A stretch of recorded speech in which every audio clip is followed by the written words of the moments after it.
સરકારી જમીનો પર ગેરકાયદેસર દબાણોને લઈને સરકાર એક્શનમાં આવી છે। ત્યારે જામનગરના કુખ્યાત સાયચા બંધુઓએ કરેલા ગેરકાયદેસર દબાણો પર દાદાનું બુલડોઝર ફરી વળ્યું છે।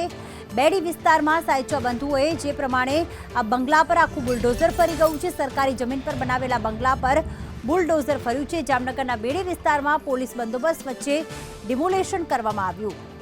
તો હાલમાં માહિતી મળી રહી છે કે અગાઉ પણ આ જ બંધુઓના ગેરકાયદેસર દબાણો दूर करवामां आव्या हता।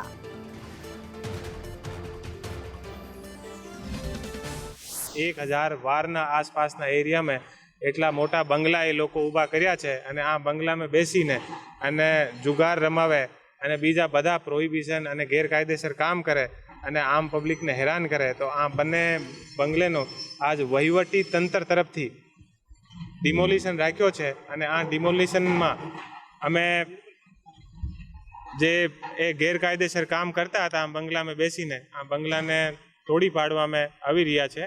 अने आगळ पण हूँ आ बधाने अमे लोको आखो जे प्रशासन अने पुलिस प्रशासन बने अमे खातरी आपी छीए कि जामनगर में कोई पण प्रकारनी गुंडागर्दी अमे लोको अहींया चालवा ना दीए।